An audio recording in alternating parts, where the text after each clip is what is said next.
Hi guys, welcome back to my YouTube channel that is Swapna's Tutorial. So ನೀವೇನೋ ನನ್ನ ಚಾನೆಲ್ಗೆ subscribe ಆಗಿಲ್ಲ ಅಂದರೆ ಪ್ಲೀಸ್ ಸಬ್ಸ್ಕ್ರೈಬ್ ಆಗಿ ವಿಡಿಯೋಸ್ನ ಲೈಕ್ ಮಾಡಿ ಶೇರ್ ಮಾಡಿ ಹಾಗೆ ಕಮೆಂಟ್ ಮಾಡಿ.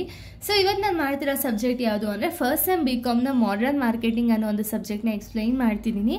ಸೊ ಇದರಲ್ಲಿ ಚಾಪ್ಟರ್ 5 ಬಂದ್ಬಿಟ್ಟು ಕಟ್ಟಿಂಗ್ ಎಡ್ಜ್ ಟ್ರೆಂಡ್ಸ್ ಇನ್ ಮಾರ್ಕೆಟಿಂಗ್ ಅಂತ ಹೇಳಿ. ಸೊ ಇದು ಪಾರ್ಟ್ 4 ವಿಡಿಯೋ ಆಗಿದೆ. ಪಾರ್ಟ್ 1 to 3 ಆಲ್ರೆಡಿ ನಾನು ಅಪ್ಲೋಡ್ ಮಾಡಿದ್ದೀನಿ and chapter 1 to 4 already upload ಮಾಡಿದ್ದೀನಿ. ಇದು ಚಾಪ್ಟರ್ 5th ವಿಡಿಯೋ ಆಗಿದೆ. ಸೊ ಇಲ್ಲಿ ಚಾಪ್ಟರ್ 5th ವಿಡಿಯೋದಲ್ಲಿ ನಾನು ಫಸ್ಟ್ ಕಾನ್ಸೆಪ್ಟ್ ಯಾವುದು ಅಂದರೆ ವರ್ಚುವಲ್ ರಿಯಾಲಿಟಿ ವರ್ಸಸ್ ಮಾರ್ಕೆಟಿಂಗ್ ಅನ್ನೋ ಒಂದು ಕಾನ್ಸೆಪ್ಟ್ನ ಎಕ್ಸ್ಪ್ಲೈನ್ ಮಾಡ್ತಿದ್ದೀನಿ, ಆಯಿತಾ. ಸೊ ವರ್ಚುವಲ್ ರಿಯಾಲಿಟಿ ಅಂದರೆ ಏನು ಅಂದರೆ it allows users to experience and interact with product or services in stimulated settings. Virtual reality offers a unique opportunity for storytelling and brand experience. So virtual reality ಅಂದರೆ ಇಲ್ಲೇನಾಗುತ್ತೆ ಅಂದರೆ product and ಸರ್ವಿಸಸ್ನ ಒಬ್ಬ consumer ಅಥವಾ ಕಸ್ಟಮರ್ಸ್ಗೆ direct ಆಗಿ ಕೊಡ್ತಾರೆ. So ಇದರಿಂದ ಏನಾಗುತ್ತೆ ಅಂದರೆ brand experience ಅನ್ನೋದು ಕ್ರಿಯೇಟ್ ಆಗುತ್ತೆ ಆ್ಯಂಡ್ ಕಸ್ಟಮರ್ಸ್ ಅನ್ನೋದು ಜಾಸ್ತಿ ಆಗುತ್ತೆ ಆ್ಯಂಡ್ ಕಸ್ಟಮರ್ಸ್ಗೆ ಗ್ಲೋಬಲ್ ಆಗಿ ರೀಚ್ ಆಗುತ್ತೆ ಆ್ಯಂಡ್ ಸೇಫ್ಟಿ ಬಗ್ಗೆ ಆಗಿರ್ಬೋದು ಅಥವಾ ಏನು ಎನ್ವೈರ್ಮೆಂಟ್ ಫ್ರೆಂಡ್ಲಿ ಏನಾದ್ರು ಪ್ರಾಡಕ್ಟ್ ಆಗಿದ್ರೆ ಅದ್ರ ಬಗ್ಗೆ ಹೇಳ್ತಾ ಹೋಗ್ತಾರೆ, ಟ್ರೈನಿಂಗ್ ಅನ್ನೋದನ್ನ ಕೊಡ್ತಾರೆ. ಸೊ ಇದರಿಂದ ಏನಾಗುತ್ತೆ ಅಂದರೆ ಪ್ರಾಡಕ್ಟ್ಸ್ ಅನ್ನೋದು ಜಾಸ್ತಿ ಜನಕ್ಕೆ ರೀಚ್ ಆಗುತ್ತೆ ಆ್ಯಂಡ್ ಆ ಪ್ರಾಡಕ್ಟ್ಸ್ ಅನ್ನೋದು ತುಂಬ ಜನ ಕನ್ಸ್ಯೂಮರ್ಸ್ ಆ ಪ್ರಾಡಕ್ಟ್ ಅನ್ನೋದನ್ನ ತಗೊಳ್ತಾ ಹೋಗ್ತಾರೆ, ಆಯಿತಾ. ಸೊ ಇದು ವರ್ಚುವಲ್ ರಿಯಾಲಿಟಿ ಮೀನಿಂಗು. ಇನ್ನು ಬೆನಿಫಿಟ್, ಯಾವ ರೀತಿ ಬೆನಿಫಿಟ್ ಇದೆ ಅಂದರೆ ಎನ್ಹಾನ್ಸ್ ಕಸ್ಟಮರ್ ಎಕ್ಸ್ಪೀರಿಯನ್ಸ್. ಸೊ ಇಲ್ಲಿ ಕಸ್ಟಮರ್ ಎಕ್ಸ್ಪೀರಿಯನ್ಸ್ ಅನ್ನೋದು ಇನ್ಕ್ರೀಸ್ ಆಗುತ್ತೆ. ಎಕ್ಸಾಂಪಲ್, ಇವಾಗ ಕಸ್ಟಮರ್ಸ್ಗೆ ಯಾವ ರೀತಿ ಪ್ರಾಡಕ್ಟ್ಸ್ ಆ್ಯಂಡ್ ಸರ್ವಿಸಸ್ನ ಕೊಡಬೇಕು ಆ ಥರ ಪ್ರಾಡಕ್ಟ್ಸ್ ಆ್ಯಂಡ್ ಸರ್ವಿಸಸ್ ಕೊಟ್ಟರು ಅಂದರೆ ಆವಾಗ ಕಸ್ಟಮರ್ ಅಥವಾ ಕನ್ಸ್ಯೂಮರ್ ಎಕ್ಸ್ಪೀರಿಯನ್ಸ್ ಅನ್ನೋದು ಇನ್ಕ್ರೀಸ್ ಆಗುತ್ತೆ.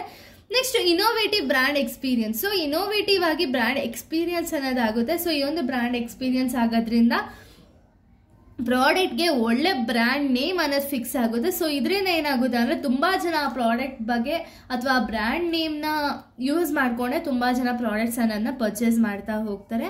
Next safe and controlled environment. So safe and controlled ಆಗಿರುತ್ತೆ ಎನ್ವಿರಾನ್ಮೆಂಟ್ ಅನ್ನೋದು. ನೆಕ್ಸ್ಟ್ ಇನ್ಕ್ರೀಸ್ಡ್ ರೀಚ್ ಅಂದರೆ ಇವಾಗ ಸೇಲ್ಸ್ ಅನ್ನೋದು ಜಾಸ್ತಿ ಆಗೋದ್ ರೀಸನಿಂದ ತುಂಬ ಜನಕ್ಕೆ ಪ್ರಾಡಕ್ಟ್ ಅನ್ನೋದು ಶೇರ್ ಅಥವಾ ಸೇಲ್ ಆಗ್ತಾ ಹೋಗುತ್ತೆ. ಸೊ ಇದರಿಂದ ಇನ್ಫಾರ್ಮೇಷನ್ ಅದು ಶೇರ್ ಆಗೋದ್ರಿಂದ ಪ್ರಾಡಕ್ಟ್ಸ್ ಅನ್ನೋದು ಬೇಗನೆ ಸೇಲ್ ಆಗ್ತಾ ಹೋಗುತ್ತೆ. Next training and education. So proper ಆಗಿ ಒಂದು ಕನ್ಸ್ಯೂಮರ್ಗೆ ಪ್ರಾಪರ್ ಆಗಿ ಟ್ರೈನಿಂಗ್ ಆ್ಯಂಡ್ ಎಜುಕೇಷನ್ ಕೊಡೋದ್ರಿಂದ ಏನಾಗುತ್ತೆ ಅಂದರೆ ಒಂದು ತುಂಬ ಜನರಿಗೆ ಪ್ರಾಡಕ್ಟ್ ಅನ್ನೋದು ಬೇಗನೆ ರೀಚ್ ಆಗುತ್ತೆ ಆ್ಯಂಡ್ ಅವ್ರಿಗೆ ಅವೇರ್ನೆಸ್ ಅನ್ನೋದು ಕ್ರಿಯೇಟ್ ಆಗ್ತಾ ಹೋಗುತ್ತೆ. Next inform decision making. So decision making ಅನ್ನೋದು ಕ್ವಿಕ್ ಆಗಿ ತಗೋಬಹುದು, ಓಕೆನಾ. ಇದು ವರ್ಚುವಲ್ ರಿಯಾಲಿಟಿ ಬಗ್ಗೆ. ನೆಕ್ಸ್ಟ್ ಪ್ರೋಗ್ರಾಮ್ಯಾಟಿಕ್ ಅಡ್ವರ್ಟೈಸಿಂಗ್ ಅಂದರೆ the ads can appear on website, social medias and other digital platforms. So ಪ್ರೋಗ್ರಾಮ್ಯಾಟಿವ್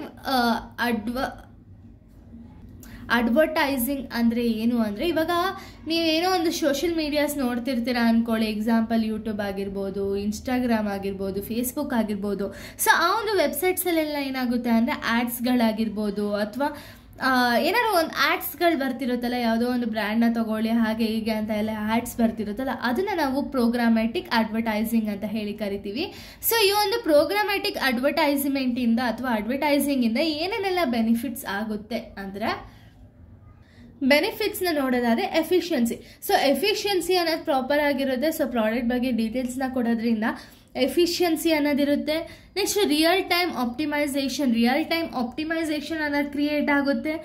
cost effectiveness ಅನ್ನೋದು ಬಿಲ್ಡ್ ಆಗುತ್ತೆ. ಸೊ ಕಾಸ್ಟ್ ಅನ್ನೋದು ಕಡಿಮೆ ಆಗುತ್ತೆ ಆ್ಯಂಡ್ ಎಫೆಕ್ಟಿವ್ ಆಗಿ ನಾವು ಯೂಸ್ ಮಾಡ್ಬೋದು. ನೆಕ್ಸ್ಟ್ ಸ್ಕೇಲಬಿಲಿಟಿ ಅನ್ನೋದು ಪ್ರಾಪರಾಗಿ ಮೇಂಟೈನ್ ಆಗುತ್ತೆ ಆ್ಯಂಡ್ ಟ್ರಾನ್ಸ್ಪರೆನ್ಸಿ ಅಂದರೆ ಪ್ರಾಪರಾಗಿ ಇನ್ಫಾರ್ಮೇಷನ್ ಅನ್ನೋದು ಯಾವುದೇ ಇನ್ಫಾರ್ಮೇಷನ್ನು ಕೂಡ ಟ್ರಾನ್ಸ್ಪರೆಂಟ್ ಅಂದರೆ ಎಲ್ಲ ಇನ್ಫಾರ್ಮೇಷನ್ನು ಎಲ್ಲರಿಗೂ ಗೊತ್ತಾಗೋ ಥರ ಇನ್ಫಾರ್ಮೇಷನ್ ಅನ್ನೋದು ಇರುತ್ತೆ, ಓಕೆನಾ. ಸೊ ಇಷ್ಟು ಕೂಡ ಒಂದು ಬೆನಿಫಿಟ್ಸ್ ಆಗಿದೆ. ಸೊ ಈ ಒಂದು ಚಾಪ್ಟರ್ ಅಥವಾ ಈ ಒಂದು ಸಬ್ಜೆಕ್ಟ್ನ ಒಂದು ಇಂಪಾರ್ಟೆಂಟ್ ಕ್ವಶನ್ಸ್ ಬಂದುಬಿಟ್ಟು ನಾನು ನೆಕ್ಸ್ಟ್ ವೀಡಿಯೋದಲ್ಲಿ ಅಪ್ಲೋಡ್ ಮಾಡ್ತೀನಿ. ಸೊ ಪ್ರತಿಯೊಂದು ಸಬ್ಜೆಕ್ಟ್ ಇಂಪಾರ್ಟೆಂಟ್ ಕ್ವಶನ್ಸು ಕೂಡ ನಾನು ಅಪ್ಲೋಡ್ ಮಾಡಿರ್ತೀನಿ. ಸೊ ಯಾರ್ಯಾರೆಲ್ಲ ಇಂಪಾರ್ಟೆಂಟ್ ಕ್ವಶನ್ಸ್ ಬೇಕು ಅನಿಸುತ್ತೆ ಎಲ್ಲರೂ ಕಮೆಂಟ್ ಮಾಡಿ. ಸೊ ಓಕೆನಾ. ಸೊ ಇಲ್ಲಿಗೆ ಈ ಒಂದು ಚಾಪ್ಟರ್ ಅಂದರೆ ಈ ಒಂದು ಕಂಪ್ಲೀಟ್ ಮಾಡರ್ನ್ ಮಾರ್ಕೆಟಿಂಗ್ ಅನ್ನೋ ಒಂದು ಸಬ್ಜೆಕ್ಟ್ ಕಂಪ್ಲೀಟ್ ಆಗುತ್ತೆ. ಸೊ ನೆಕ್ಸ್ಟ್ ವೀಡಿಯೋದಲ್ಲಿ ನಾನು ಬೇರೆ ಒಂದು ಸಬ್ಜೆಕ್ಟ್ನ ಎಕ್ಸ್ಪ್ಲೈನ್ ಮಾಡ್ತೀನಿ. So thank you guys, thanks for watching.